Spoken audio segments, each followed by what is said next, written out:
फिर किन्हीं का प्रश्न है कि महाराज जी, अगर कोई व्यक्ति मांस का सेवन करता है, मांस का सेवन करते हुए कृष्ण भक्ति कर सकता है, मांस मीट खाने की आदि हो, क्या पहले मीट छोड़ना पड़ेगा? तभी निश्चित छोड़ना पड़ेगा। हमारे मंदिरों में इतना विचार किया जाता है कि ठाकुर जी के कई मंदिरों में सेवा में टमाटर का भी भोग नहीं लगता। क्यों? क्योंकि उसका स्वरूप अच्छा नहीं है।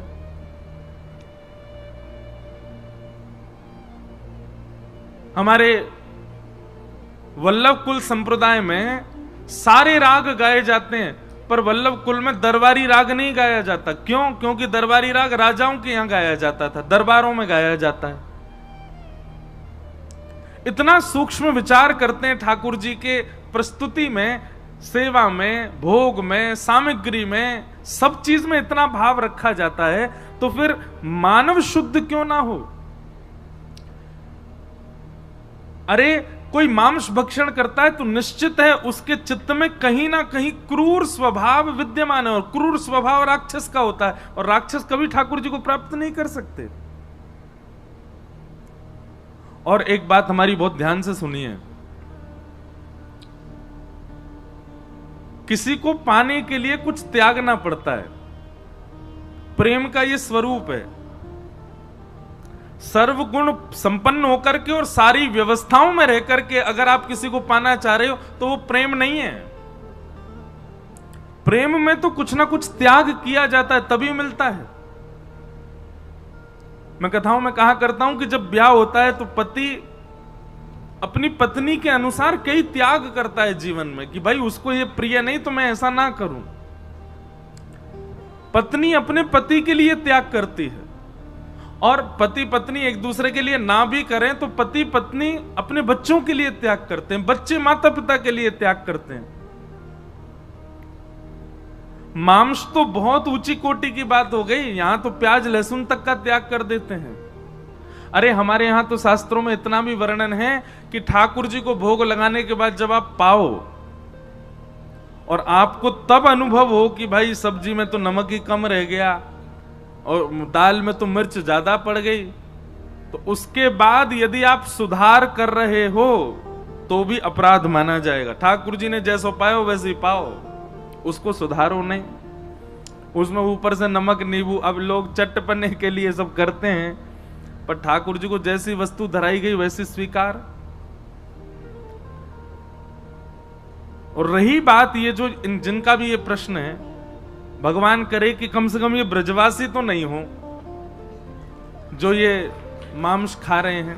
नहीं, प्रश्न करने वाले तो ब्रजवासी लग रहे हैं, क्योंकि उन्होंने ऊपर ही लिखा महाराज जी श्री राधे श्री हरिवंश, तो वो तो अच्छे ही होंगे। पर जिनके लिए भी ये प्रश्न कर रहे हैं वो निश्चित है कि भगवान करे कि वो ब्रजवासी ना हो, क्योंकि ब्रजवासी होते हुए अगर मांस भक्षण कर रहे हैं तो ये तो बहुत बड़े दुर्भाग्य की बात है।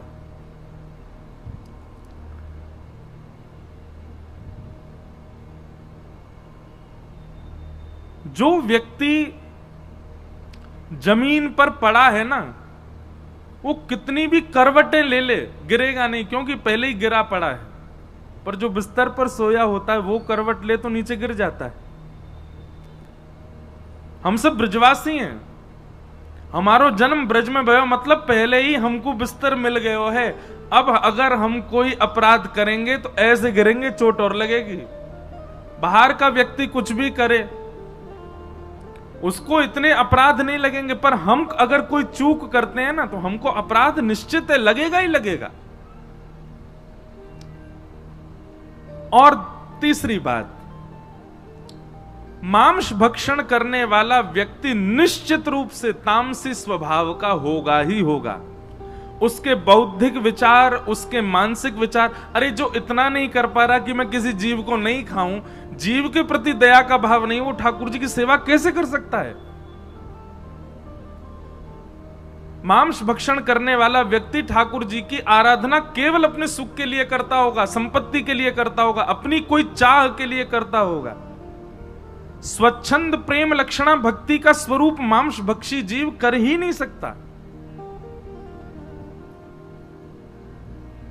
कितना सुख लग रहा है कूलर बंद हो गए तो, है?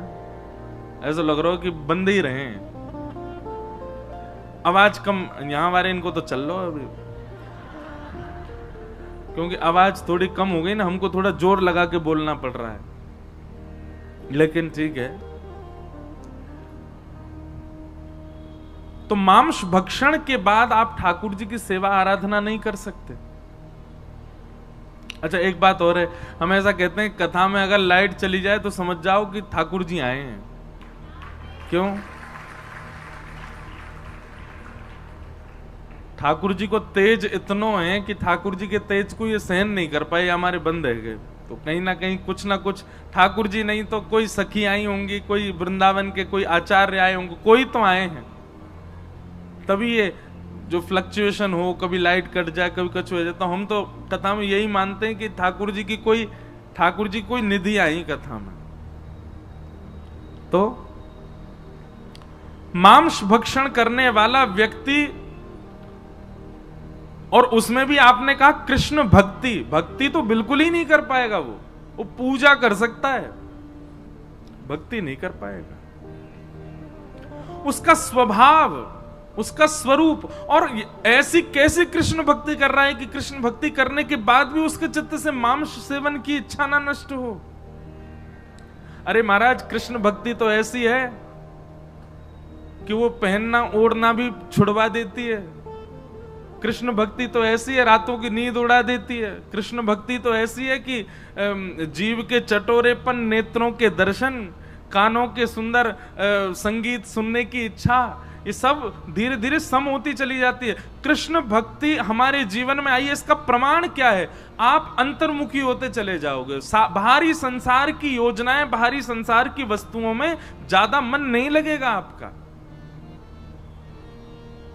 मांस भक्षण तो राम राम राम, ये तो बहुत दूर की बात है। ये कैसे हो सकता है? इसलिए अगर कोई ऐसे व्यक्ति हैं जो मांस भक्षण करते हैं और ठाकुर जी की आराधना करना चाहते हैं, उनसे कहो सबसे पहले तो तामसी वस्तु का त्याग करें। ठाकुर जी को स्वीकार नहीं है। अब कथाएं भी आती हैं, कई सदन कसाई की कथा आती है। एक भक्त की और मैं कथा सुनाया करता हूं, वो भी मांस भक्षी तो था, पर गुरु कृपा से, संत जनों की कृपा से, वैष्णवों की कृपा से कृष्ण मिल गए। पर जब कृष्ण मिले, जब भक्ति में आए तो सब छोड़ दिया, सब त्याग दिया। कथा के बीच में क्रम बनेगा तो मैं सुनाऊंगा उनकी कथा। मांस छोड़ना जरूरी है, बहुत ज्यादा जरूरी है। तामसी वस्तु, देखो प्याज लहसुन खाने से तो फिर भी पाप कम लगता नहीं है वैसे तो, लेकिन मांस खाने से तो पाप ही लग जाता है। आपने किसी जीव को खा लिया, कैसे स्वीकार्य हो जाएगी ये बात? तो इसलिए कम से कम कृष्ण भक्ति का चित्त में यदि भावना उत्पन्न हो रही है कि हम कृष्ण भक्त बने, तो मांस तो त्यागना पड़ेगा, और धीरे धीरे तामसी हर वस्तु का त्याग करना पड़ेगा। फिर अगला प्रश्न किन्हीं का है। कल आपने कथा में कहा था कि भागवत जी का अशुद्ध उच्चारण ठाकुर जी को कष्ट देता है। तो हमको संस्कृत नहीं आती तो हम क्या भागवत जी नहीं पढ़ सकते? तत्श्रुण्वन प्रपठन विचारण परो भक्त्या विमुच्चेन नरः। बहुत ध्यान से सुनिएगा। जिनको संस्कृत का बोध नहीं है उनके लिए कथा में दो आज्ञा, सुनो, तीन आज्ञा, सुनो, विचार करो, और हिंदी अनुवादित जो भागवत जी हैं जिसमें हिंदी अर्थ है उसको पढ़ो। उसको आप पढ़ सकते हैं, पर संस्कृत श्लोक का उच्चारण करो तो फिर तो गुरुमुख होकर के, गुरुजनों से आज्ञा लेकर के शुद्ध ही करो। नहीं तो भागवत जी के पाठ से भी ज्यादा लाभदायी होती है भागवत जी का श्रवण, और श्रवण से भी ज्यादा लाभदायी होता है जो सुना उसका निरध्यासन, उसका विचार, उसका चिंतन। एक बात बताएं, आपने भोजन किया, तो भोजन के बाद में ऐसी शास्त्रों की आज्ञा है कि भोजनांते शतपदम गच्छेत, भोजन के बाद में 100 कदम तो कम से कम चलना चाहिए उस भोजन को पचाने के लिए। भोजन हम कितनी देर में कर लेते हैं? ज्यादा से ज्यादा 8 मिनट में हमारा भोजन संपन्न हो जाता है। 8 मिनट के भोजन के पश्चात 100 कदम चलने की आज्ञा करते हैं। 4 घंटे का आप लोग भोजन कर रहे हो, एक प्रकार से ज्ञान को ग्रहण कर रहे हो, तो इसके बाद में कितनी देर आपको पचाने के लिए चाहिए होना चाहिए? एक दिन की कथा 4 घंटा आपने ज्ञान ग्रहण किया, कम से कम उसका कम से कम नहीं तो 5 से 6 घंटे का चिंतन होना चाहिए। आज एक एक वाक्य जो भी व्यासपीठ से महाराज जी कह रहे थे, उसका क्या अर्थ निकलेगा, उसका क्या भाव बनेगा, उसके पीछे उद्देश्य क्या है, उसका चिंतन करो। चिंतन यदि नहीं होगा ना, तो आप जीवन में उतार नहीं पाओगे, सुनने तक सीमित रह जाएगी बात। तो इसलिए अगर आप पाठ नहीं कर सकते संस्कृत में, तो कथा सुनो, कथा का चिंतन करो। और पाठ करने का बहुत ही मन है तो फिर हिंदी अनुवादित पढ़ो, लेकिन वो पाठ नहीं माना जाएगा, वो केवल और केवल सामान्य अध्ययन स्वाध्याय माना जाएगा। फिर आपने दूसरा प्रश्न किया कि आत्म राम जी ने भागवत का अध्ययन प्रथम स्कंद के बजाय दसम स्कंद से क्यों? आत्म राम जी नहीं है, वो आत्मदेव जी हैं। श्रीमद् भागवत के महात्म जो कथा आती है वो आत्मदेव जी, आत्मराम नहीं है। उन्होंने दसम स्कंद से पाठ प्रारंभ किया, दसम, एकादश, द्वादश, और फिर उसके बाद में पुनः 1 से प्रारंभ करके 10 तक, ऐसा उन्होंने पाठ किया, ऐसा भागवत जी में वर्णन है। क्यों किया? क्योंकि आत्मदेव जी का मन बहुत व्यथित था अपने पुत्र को लेकर के, और व्यथित हृदय की वजह से वो उस समय ऐसा कुछ चाह रहे थे जिससे कि उनके चित्त को परम शांति मिले, परम सुख की प्राप्ति हो।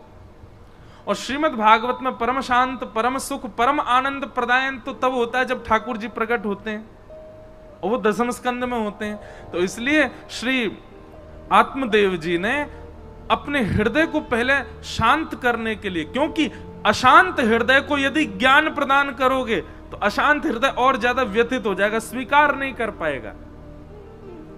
इसलिए आत्मदेव जी ने पहले नंदोत्सव की कथा को पढ़ा, कृष्ण लीला को सुना। कृष्ण लीला नंदोत्सव सुनकर के मन में प्रसन्नता उत्पन्न हो गई, आनंदता उत्पन्न हो गई। जब वे आनंद में भर गए, तब दसम, एकादश, द्वादश, 3 स्कंद बाद के करके फिर प्रथम से लेकर के नवम तक का पाठ किया।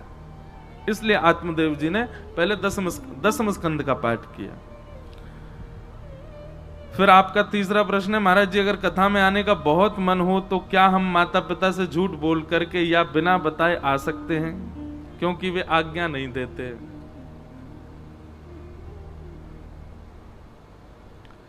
झूठ बोल करके पीने जाओ, उससे अच्छा तो झूठ बोल के कथा सुनने आ जाओ।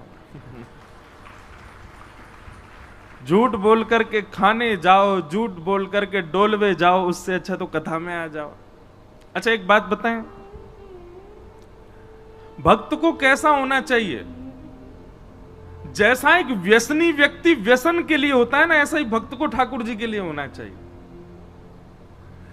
व्यसनी व्यक्ति केवल बहाने ढूंढता है व्यसन भोगने के। किसी को पीने में बहुत सुख मिलता है तो वो बस बहाने ही ढूंढेगा कि कैसे भी पीऊं, दुखी हूं तो पीऊं, सुखी हूं तो पीऊं, शादी है तो पीऊं, बेचारा एक मित्र बेचारा पधार गया तो पीऊं, हार गया तो पीऊं, जीत गया तो पीऊं। ऐसे ही मानव को भी होना चाहिए, व्यसन की तरह भक्ति करे, चाहे कुछ हो जाए, कैसे भी भक्ति करें, लेकिन प्रयास करो धीरे धीरे। माता पिता रीझ हैं, अरे कुछ गलत थोड़ी कर रहे हो आप। लेकिन आजकल मैं तो इतने युवा बालकों से मिलता हूं, मुझे इतनी चिंता होती है कभी कभी कि भैया हमारी कथा से इतने सारे युवा भक्ति मार्ग में आ तो रहे, पर अब माता पिता बड़े चिंतित हैं उनके। कई जगह जाता हूं, लगभग हर कथा में एक माता पिता की शिकायत होती, महाराज जी आप थोड़ी कथा ना ज्यादा भक्ति भाव वाली मत किया करो, क्यों हमारे बच्चे ऐसे हो गए, पूर्ण भक्त हो गए, और इनसे कहो ये ज्यादा ही भक्ति में आ गए। मैंने कहा अरे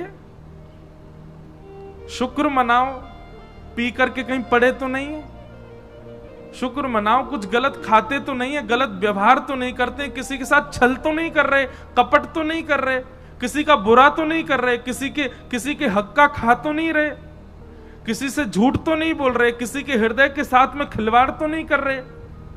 जिन चीजों से मानव को चिंता होनी चाहिए उसकी चिंता तो नहीं है। इस बात की चिंता है कि ये भक्त हो गए, अब कैसे होगा।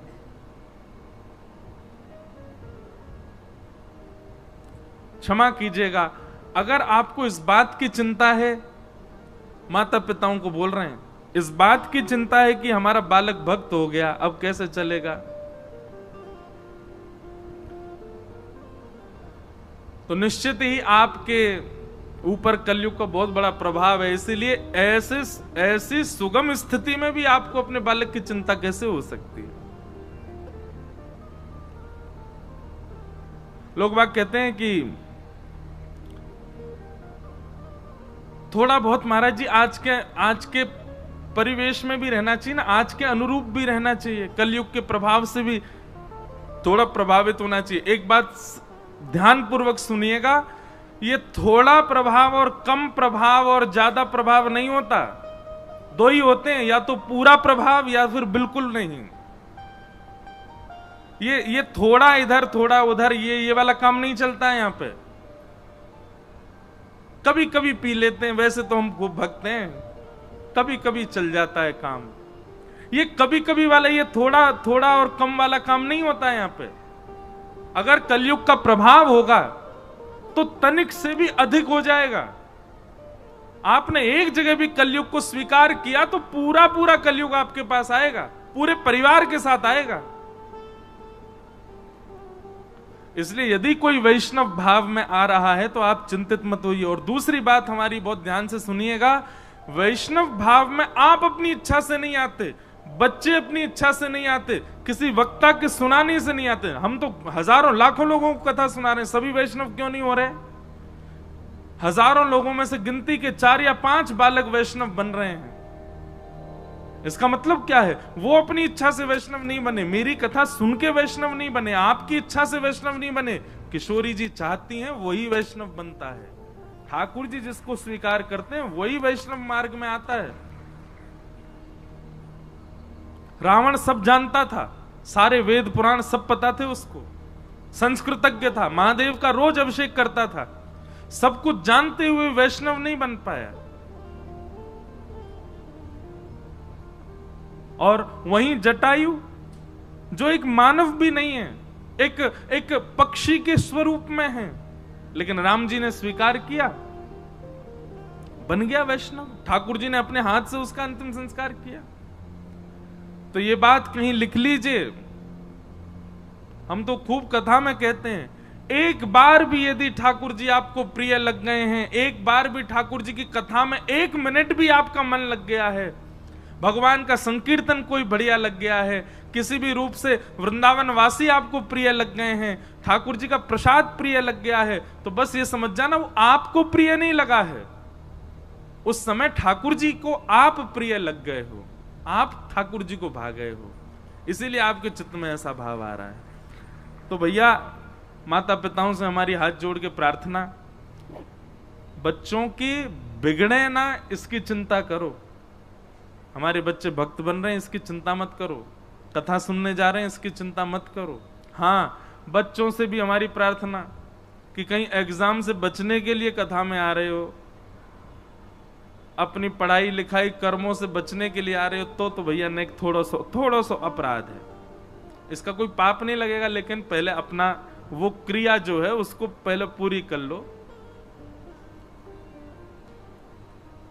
तो माता पिता से झूठ बोल के कथा में आ सकते हैं, कोई दिक्कत नहीं, पर प्रयास करना कि धीरे धीरे वो मान जाएं। फिर एक महाराज जी आपसे छोटी सी विनती कि श्री यमुना जी के विषय में थोड़ा वर्णन करें कथा में। निश्चित करेंगे, यमुना जी का जब भाव आएगा तो फिर यमुना जी के बारे में खूब सुंदर व्याख्या करने का प्रयास करेंगे, जो जो हमारे आचार्य चरणों ने वर्णन की है। फिर किन्हीं का प्रश्न है कि भगवान ने अर्जुन को ही अपना सखा क्यों चुना, युधिष्ठिर धर्मराज हैं, भीष्म पितामह ज्ञानी हैं, सूरवीर थे, नकुल सहदेव और बाकी भीम भी सब योग्य थे, पर अर्जुन को ही क्यों चुना? आज बताएंगे कथा में, आज महाभारत का प्रसंग आएगा कथा में, तब इस बात को हम सुनाएंगे कि भगवान ने अर्जुन को ही क्यों स्वीकार किया। अच्छा, एक बात और है कि अर्जुन से भी श्रेष्ठ एक और मित्र है भगवान का, उसका नाम क्या है? उद्धव। अर्जुन के बारे में पूरी दुनिया जानती है कि अर्जुन भगवान का प्रिय मित्र है, पर अर्जुन से भी अति प्रिय ठाकुर जी को उद्धव है। इस विषय में हम आज महाभारत का थोड़ा प्रसंग आएगा, तब चर्चा करेंगे। बोलो वृंदावन बिहारी लाल की जय। कल हम आप सब लोगों ने श्रवण किया कि किस प्रकार सौनक आदि ऋषियों के प्रश्नों के उत्तर में भगवान सूत जी कथा सुना रहे हैं, और सूत जी कथा सुनाते हुए भगवान के अवतारों का वर्णन करते हैं। अवतारों के वर्णन के पश्चात सूत जी ने भागवत जी की रचना कैसे हुई इस विषय को बताया। बहुत ध्यानपूर्वक सुनिएगा सब लोग।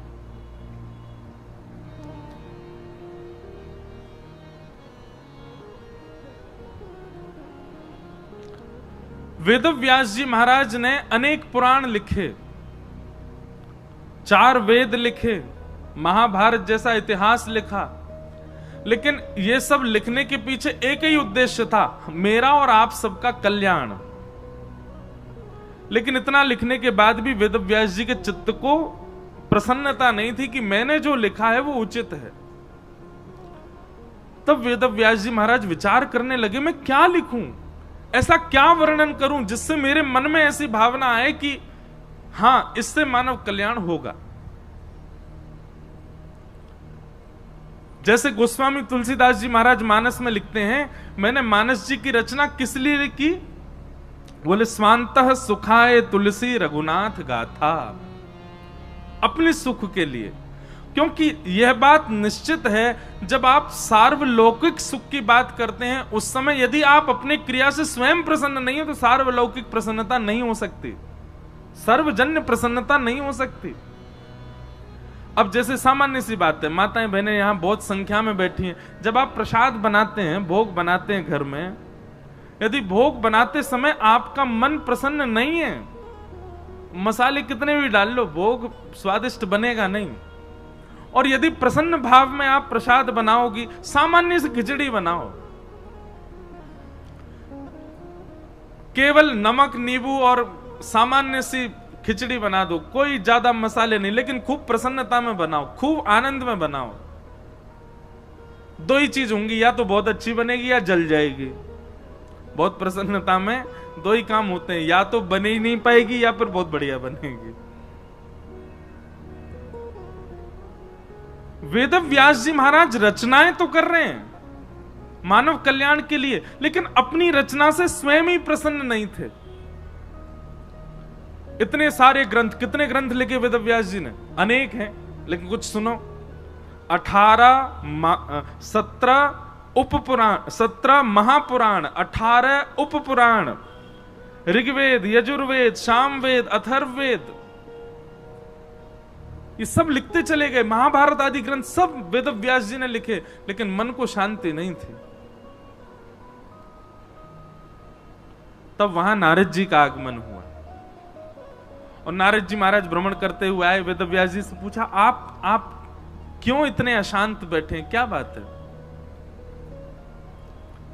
तब नारद जी को बताया, देखो कितनी पोथी लिख दी मैंने, मेरा मन शांति ही नहीं हो रहा। जिनको भी अपनी क्रिया से, अपने कर्म से, अपने काम से, अपने स्वभाव से, अपनी दिनचर्या से, अपने जीवन से अशांति का अनुभव हो रहा हो, बहुत ध्यान से सुनना। नारद जी सूत्र बता रहे हैं। इतना सब कुछ लिख दिया फिर भी मेरा मन अशांत है। नारद जी महाराज बोले, क्षमा करना व्यास जी, आप बहुत विद्वान हैं, आपने जितने भी ग्रंथ लिखे उन ग्रंथों में सब कुछ वर्णन किया है, पर एक चीज की कमी है। क्या? बोले जैसे हलवाई बढ़िया कोई लड्डू बनावे, कोई खीर बनावे, दूध डाल दे, चावल डाल दे, उसमें केसर डाल दे, थोड़ी पीस करके इलायची डाल दे और सुगंधी के लिए गुलाब जल डाल दे, सब कुछ मिला दे, लेकिन शक्कर ना डाले तो मिठाई का कितना भी रूप सुंदर बना हो, नवरत्न डाल दिए हो, लेकिन शक्कर ना डाले तो वो मिठाई किस काम की। ऐसे ही सब्जी बन जाए लेकिन नमक ना डालें तो लवण विना बहु व्यंजन जैसे, भक्तिहीन नर सोहि कैसे। बिना नमक के सब्जी का स्वाद नहीं होता, बिना शक्कर के मिठाई का स्वाद नहीं होता, वो मिठाई कहलाएगी नहीं फिर। ठीक वैसे ही वेद व्यास जी, आपने जितने भी ग्रंथ लिखे हैं ना, सब में ज्ञान है, वैराग्य है, सब कूट कूट करके भरा है, पर एक वस्तु नहीं है। क्या? प्रेम। आपने प्रेम का वर्णन नहीं किया, क्योंकि आपके ग्रंथों को जब हम पढ़ते, बहुत ध्यान से सुनिएगा सब लोग, इधर देखो। नारद जी महाराज कह रहे हैं, आपके ग्रंथों को पढ़ने के बाद, आपके द्वारा लिखे गए भावों को सुनने के बाद भगवान के प्रति श्रद्धा होती है, भगवान के प्रति विश्वास होता है, भगवान की पूजा का मन होता है, आराधना का मन होता है, व्रत का मन होता है। पर आपके किसी भी ग्रंथ को पढ़ने के बाद ठाकुर जी से प्रेम नहीं होता। वो भगवान लगते हैं, वो परमात्मा लगते हैं, वो अपने नहीं लगते किसी भी ग्रंथ को देखने के बाद में। इसलिए प्रेम को प्रकट नहीं किया, आपका मन इसीलिए अशांत है।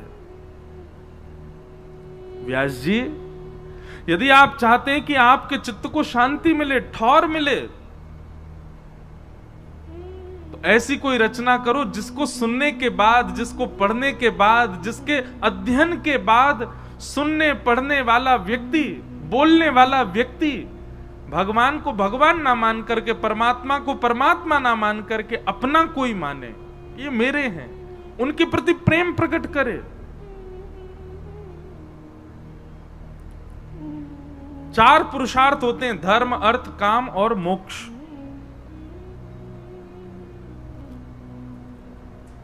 ये चार पुरुषार्थों में रहने वाला व्यक्ति इन चारों में ही लिप्त रहता है। धर्म कैसे करें, अर्थ कैसे कमावें, कामनाओं की पूर्ति कैसे करें, और मरने के बाद मोक्ष कैसे प्राप्त करें। बहुत ध्यान से सुनियो। परंतु वेद व्यास जी, पंचम पुरुषार्थ का नाम है प्रेम। और जब व्यक्ति पंचम पुरुषार्थ के अधीन हो जाता है ना, तो ये चारों पुरुषार्थ उसके समाप्त हो जाते हैं, चारों पुरुषार्थ उसके वहीं विश्राम ले लेते हैं। प्रेम का आदि हो गया, फिर उसको किसी और वस्तु की चिंता नहीं है।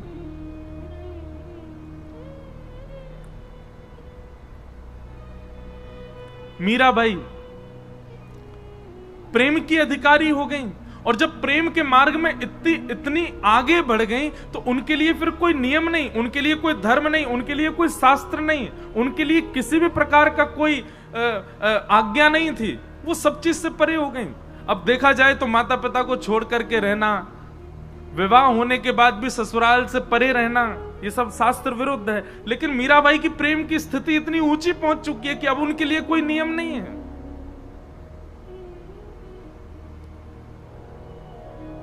कभी कभी मैं अपनी कथा में सुनाया करता हूं, मीराबाई जैसी एक भक्ता और हुई, करमेती बाई। करमेती बाई तो उसी दिन घर छोड़ के चली गई जिस दिन बारात आ गई थी सामने, दुल्हा चढ़ के आया घोड़ी पे। और जब उन्होंने अपने कक्ष में से अपने होने वाले पति को देखा, तो मन में विचार करने वाली, कृष्ण प्रेम दूर दूर तक नहीं है इसके जीवन में, मैं कैसे रहूंगी। उसी समय घर परिवार छोड़ करके चली गई।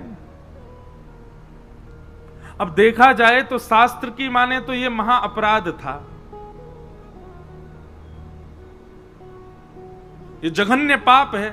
माता पिता को पीड़ा दे करके गई, पूरे परिवार में, अरे पूरे समाज में माता पिता की क्या इज्जत रह गई।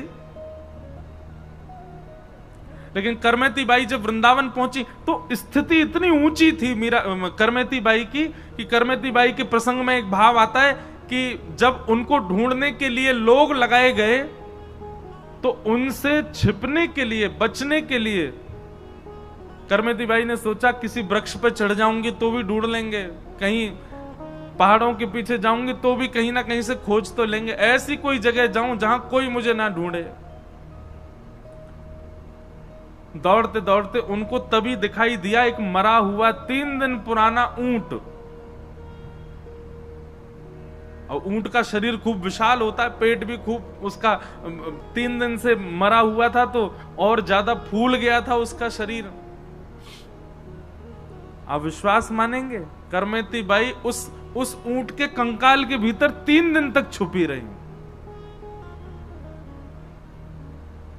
और जब करमेती बाई वृंदावन आई ना, तो वृंदावन में जब उनकी थोड़ी ख्याति सी हो गई कि बहुत बड़ी भक्त हैं, तो संतों ने जाकर के करमेती बाई से पूछा, हमने सुना कि आप ऊंट के भीतर छुपके रही थी। बोले हाँ। आपको दुर्गंध नहीं आई? अरे कोई जीव छोटा सा भी मर जाए, उसकी दुर्गंध के कारण उस मार्ग से नहीं निकला जा सकता। आप एक मरे हुए ऊंट के भीतर 3 दिन तक कैसे रही? आपको दुर्गंध नहीं आई?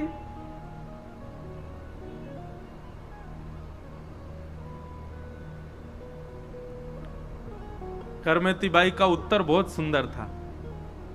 करमेती बाई कहती हैं, वो तो केवल एक जीव के हाड मांस के गल जाने पर सड़ जाने की दुर्गंध थी, उससे कई गुना ज्यादा दुर्गंध तो संसार के विषय में है। जिस दिन संसार के विषय में दुर्गंध आने लग गई ना, उस दिन ये सामान्य से दुर्गंध नहीं लगेंगी।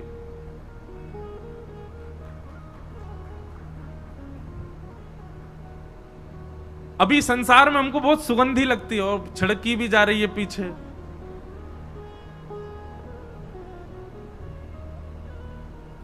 संसार के विषय बहुत अच्छे लगते हैं,